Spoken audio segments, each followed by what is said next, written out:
Selamat datang di Pusiku Diary. Di tempat ini kata berubah menjadi kisah, dan setiap kisah menyimpan rahasia yang tak semua orang berani dengar, tentang mereka yang tak terlihat namun selalu mengintai. Selamat mendengarkan alur ceritanya.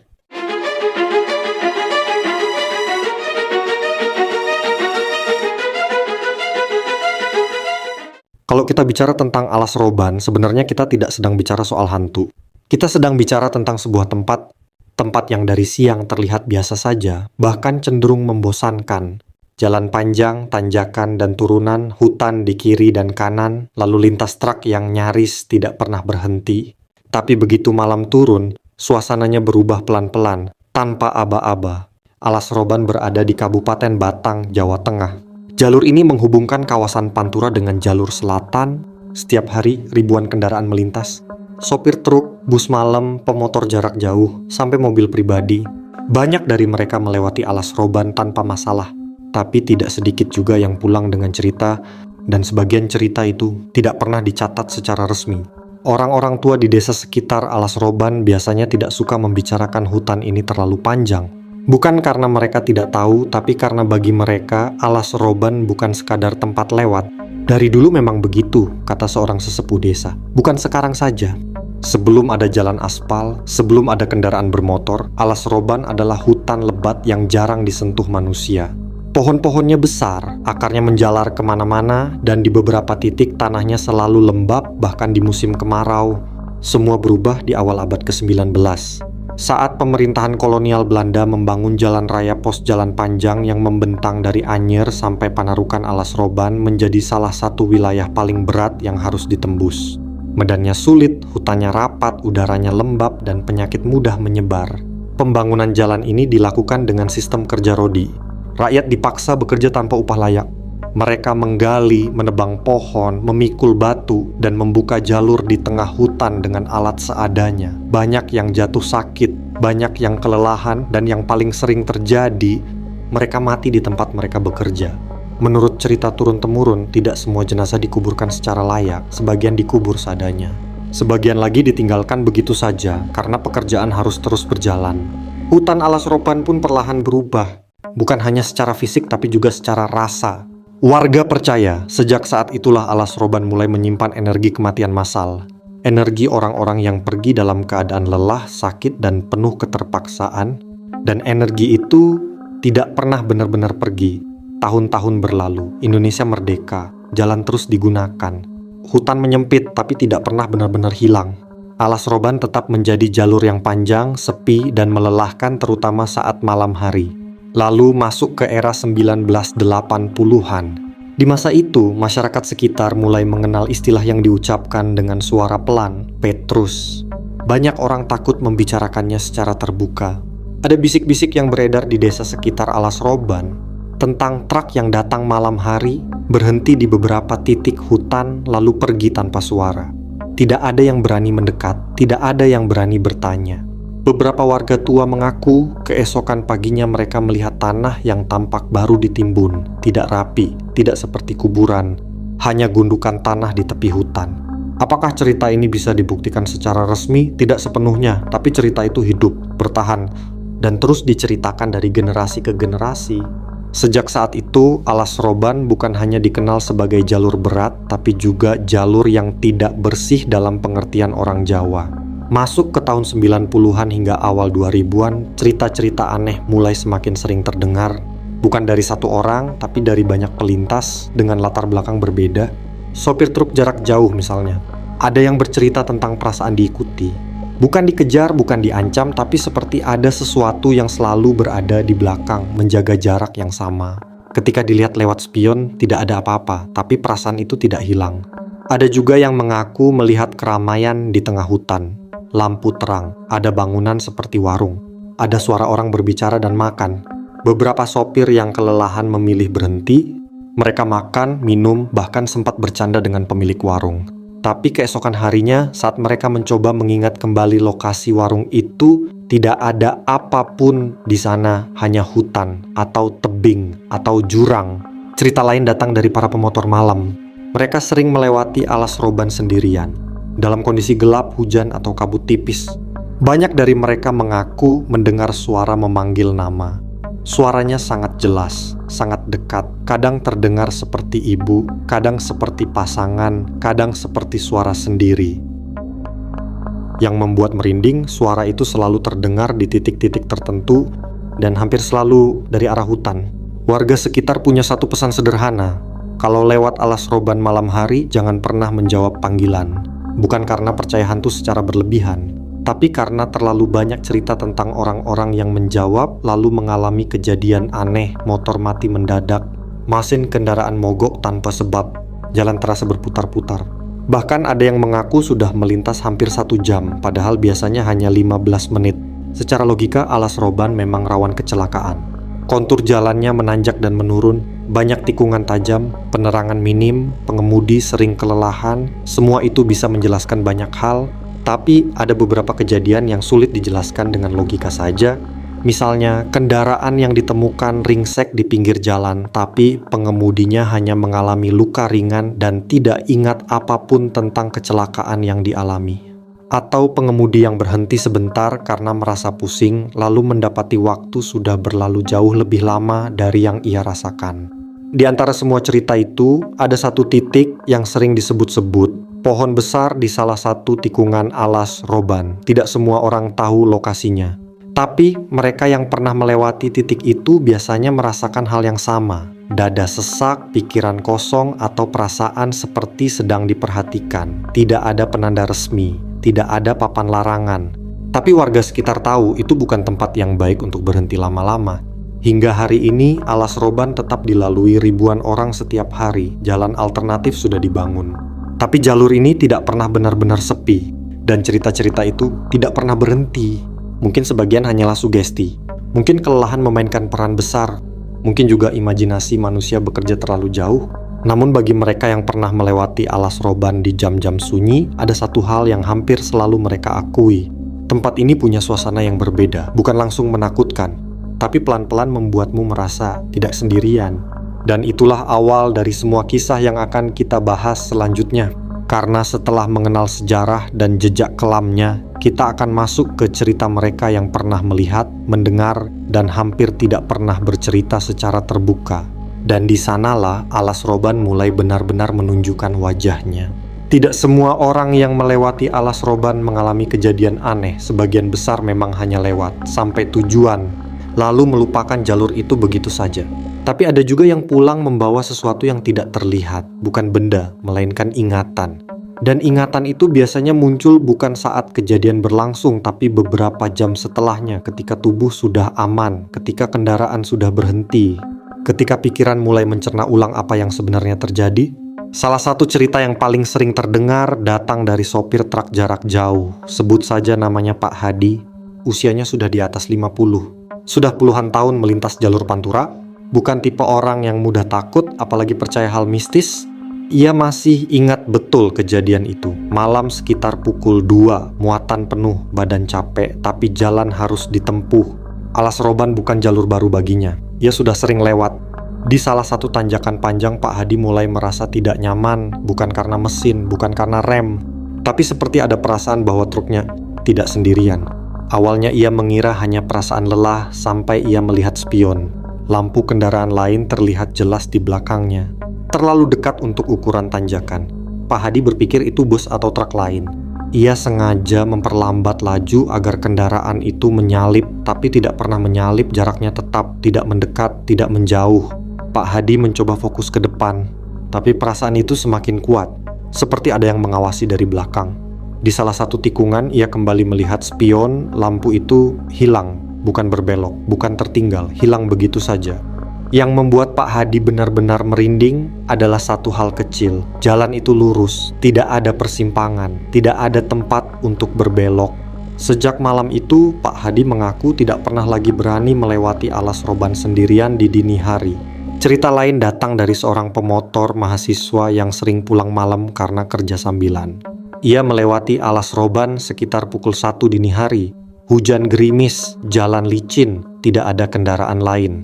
Di tengah perjalanan, ia mendengar suara memanggil namanya. Sekali, pelan, jelas. Ia refleks menoleh sedikit, tapi tidak menjawab. Beberapa meter kemudian, suara itu terdengar lagi. Kali ini lebih dekat, lebih jelas. Nadanya seperti orang yang ia kenal. Ia mulai panik. Motor tiba-tiba terasa berat. Tarikan gas seperti tertahan, padahal mesin normal. Di titik tertentu, ia merasa jalan seperti berputar, seperti melewati tikungan yang sama berulang kali. Saat akhirnya keluar dari alas roban dan berhenti di warung pinggir jalan, ia melihat jam. Ia kaget. Waktu yang ia rasakan hanya sekitar 15 menit. Jam menunjukkan ia sudah di jalan hampir 45 menit. Cerita yang paling sering dibicarakan dan paling banyak versinya adalah tentang warung gaib alas roban. Banyak sopir truk dan bus mengaku pernah melihat warung ini. Letaknya selalu disebut di tengah hutan, lampunya terang, terlihat hidup. Ada suara orang.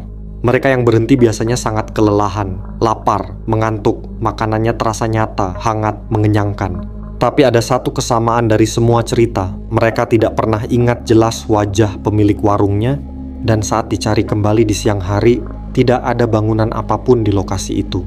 Warga sekitar percaya warung itu bukan sekadar penampakan, tapi uji kesadaran.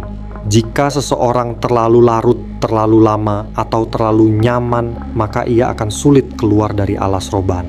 Selain warung, ada juga cerita tentang bus malam. Beberapa pemotor mengaku diikuti bus besar dari belakang. Lampunya terang, mesinnya terdengar jelas. Tapi bus itu tidak pernah menyalip. Ketika pemotor itu berhenti di pos atau area terang, bus itu menghilang. Ada pula penumpang bus yang mengaku busnya mogok tiba-tiba di tengah alas roban. Saat semua penumpang turun, suasana terasa tidak wajar, terlalu sunyi, tidak ada serangga, tidak ada angin. Beberapa orang mengaku melihat bayangan bergerak di antara pepohonan. Ada juga yang mendengar langkah kaki mendekat, tapi tidak pernah terlihat siapapun. Yang menarik, hampir semua kesaksian memiliki pola yang sama, terjadi di malam hingga dini hari pelintas dalam kondisi lelah. Muncul rasa tidak sendirian, waktu terasa berjalan tidak normal. Warga sekitar alas roban sebenarnya sudah terbiasa dengan cerita-cerita seperti ini. Mereka tidak selalu menganggapnya mistis, tapi mereka percaya alas roban harus dihormati. Ada beberapa larangan tak tertulis yang masih dipegang, tidak berbicara kasar, tidak menyebut nama orang dengan keras, tidak menantang atau mengejek, tidak berhenti terlalu lama di titik-titik tertentu, terutama di dekat pohon besar yang sering disebut-sebut sebagai tempat berat. Banyak orang yang berhenti di sekitar pohon itu mengaku merasa pusing, mual, atau tiba-tiba ingin pergi secepat mungkin. Ada juga yang merasa seperti ada orang berdiri di belakangnya, padahal tidak ada siapapun. Apakah semua ini benar-benar makhluk halus? Tidak ada yang bisa memastikan. Tapi, satu hal yang sulit disangkal. Cerita-cerita ini datang dari orang yang berbeda, waktu yang berbeda, tapi dengan pengalaman yang hampir serupa. Dan mungkin itulah yang membuat alas roban terasa berbeda dibanding jalur lain. Karena bukan satu kejadian besar yang membuatnya terkenal, melainkan ratusan kejadian kecil yang terus diceritakan dan tidak pernah benar-benar hilang. Dan di balik semua cerita mistis itu, ada satu lapisan lain yang sering terlupakan. Lapisan yang benar-benar nyata. Lapisan yang meninggalkan korban. Lapisan yang tidak bisa disebut sekadar cerita. Itulah tragedi dan kecelakaan yang terjadi di alas roban. Di balik semua cerita mistis tentang alas roban, ada satu hal yang tidak bisa dibantah. Jalur ini memang berbahaya. Bukan karena makhluk halus semata, tapi karena kondisi alam, medan jalan, dan faktor manusia yang sering dipaksa melawan batas tubuhnya sendiri. Alas roban memiliki kontur naik turun yang panjang, tikungan tajam, jalur sempit. Di beberapa titik, jurang menganga hanya beberapa meter dari aspal. Penerangan minim dan pada malam hari kabut sering turun tanpa peringatan. Banyak sopir mengatakan mengemudi di alas roban saat dini hari bukan soal keterampilan tapi soal ketahanan mental, kelelahan menjadi musuh utama, dan disitulah banyak tragedi dimulai. Catatan kecelakaan menunjukkan bahwa tidak sedikit insiden di alas roban terjadi tanpa saksi langsung. Kendaraan ditemukan ringsek, ban pecah, rem panas. Tapi pengemudinya selamat dengan kondisi linglung, kebingungan, bahkan tidak ingat apa yang terjadi beberapa menit sebelum kecelakaan. Beberapa korban mengaku sebelum kejadian mereka merasa mengantuk berat secara tiba-tiba, bukan kantuk biasa, seperti diseret, seperti ditarik masuk ke dalam kesadaran yang kabur. Ada pula yang mengaku melihat sesuatu di pinggir jalan sesaat sebelum membanting setir, bayangan, orang berdiri, atau cahaya yang tidak seharusnya ada. Apakah itu halusinasi akibat lelah? Bisa jadi. Tapi bagi korban, ingatan itu terasa sangat nyata. Warga sekitar Alas Roban sering menjadi saksi pertama kecelakaan. Mereka datang membantu sebelum petugas tiba. Dari mereka pula muncul cerita-cerita kecil yang jarang sampai ke berita, tentang pengemudi yang selamat tapi berubah pendiam setelah kecelakaan. Tentang korban yang menolak kembali melewati Alas Roban meski jalur itu bagian dari pekerjaannya. Tentang orang-orang yang secara fisik pulih tapi secara batin seperti tertinggal di sana. Ada satu cerita yang sering diceritakan pelan-pelan. Tentang seorang sopir bus yang mengalami kecelakaan ringan, tidak fatal, tidak banyak luka. Tapi setelah kejadian itu, ia selalu terbangun tengah malam, berkeringat dan menyebut satu nama tempat yang sama, Alas Roban. Ia berhenti mengemudi bus malam tak lama kemudian. Selain kecelakaan, ada juga tragedi yang tidak tercatat secara detail, tapi dikenal oleh warga. Tentang orang-orang yang hilang sementara, bukan hilang berhari-hari, tapi hilang beberapa jam, kendaraan ditemukan, barang ada, tapi orangnya seperti menghilang dari jalur yang seharusnya. Ketika ditemukan kembali, mereka kebingungan, tidak tahu berada di mana, tidak tahu berapa lama waktu berlalu. Secara medis, ini bisa dijelaskan sebagai disorientasi. Secara psikologis, sebagai efek stres berat, tapi masyarakat sekitar punya penjelasan sendiri. Mereka percaya Alas Roban bukan hanya tempat lewat, tapi tempat singgah. Bukan untuk manusia, tapi untuk sesuatu yang lain. Dan kadang manusia yang lengah bisa tersangkut sebentar di sana. Itulah sebabnya banyak ritual kecil yang masih dilakukan hingga sekarang. Ada sopir yang membunyikan klakson 3 kali sebelum masuk Alas Roban. Ada yang membaca doa tertentu. Ada yang sengaja membuka jendela sebentar, lalu menutupnya kembali, bukan karena takut berlebihan, tapi karena pengalaman. Dan mungkin karena menghormati tempat yang menyimpan terlalu banyak cerita, pemerintah kemudian membangun jalur alternatif. Alas Roban tidak lagi menjadi satu-satunya jalan, tapi jalur ini tidak pernah benar-benar ditinggalkan. Setiap malam masih ada kendaraan yang masuk, masih ada orang yang melintas, dan masih ada cerita baru yang muncul. Yang menarik, tidak ada cerita tentang Alas Roban di siang hari. Semua kisah aneh selalu terjadi saat gelap, saat tubuh lelah, saat pikiran melemah. Mungkin karena di saat itulah manusia paling jujur pada rasa takutnya. Dan mungkin juga karena di saat itulah tempat-tempat seperti Alas Roban mulai hidup. Apakah Alas Roban benar-benar angker? Jawabannya tergantung siapa yang ditanya. Bagi mereka yang hanya lewat sekali 2 kali, mungkin tidak ada apa-apa. Bagi mereka yang sudah puluhan tahun melintas, jawabannya sering lebih hati-hati karena mereka tahu satu hal, tidak semua bahaya di jalan terlihat. Tidak semua ancaman berbentuk kecelakaan. Dan tidak semua rasa takut datang dari imajinasi. Alas Roban adalah pertemuan antara sejarah kelam, tragedi nyata, dan ingatan manusia yang terus diwariskan. Dan selama jalan itu masih ada, selama hutan itu masih berdiri, cerita-cerita itu tidak akan benar-benar berhenti. Jadi, jika suatu malam kamu harus melewati Alas Roban, ingat satu hal sederhana, fokus ke jalan, jaga pikiran tetap sadar.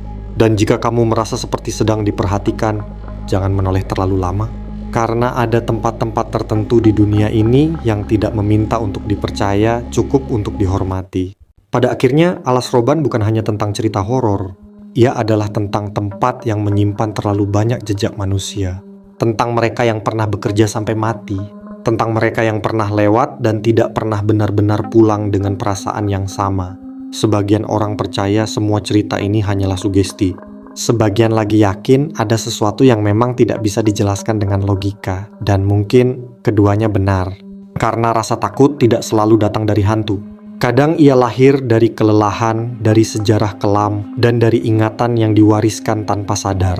Alas Roban tetaplah sebuah jalan, ia tidak mengejar siapapun, ia tidak memilih korban. Tapi seperti banyak tempat tua lainnya, Alas Roban menyimpan cerita. Dan cerita-cerita itu akan selalu muncul selama masih ada manusia yang melintas dengan pikiran kosong dan tubuh lelah. Jadi jika suatu malam kamu harus melewati Alas Roban, tidak perlu berani berlebihan, tidak perlu menantang apapun, cukup hormati jalannya, fokus pada arah. Dan jangan abaikan rasa tidak nyaman yang muncul tanpa sebab. Karena kadang rasa itu bukan untuk menakut-nakuti, melainkan untuk mengingatkan bahwa tidak semua tempat diciptakan untuk dilalui dengan sembrono, dan tidak semua cerita perlu dibuktikan, cukup didengarkan. Terima kasih sudah menemani cerita ini sampai akhir. Jika kalian suka dengan video seperti ini, jangan lupa like, comment, share, dan subscribe untuk update video-video terbaru lainnya. Terima kasih.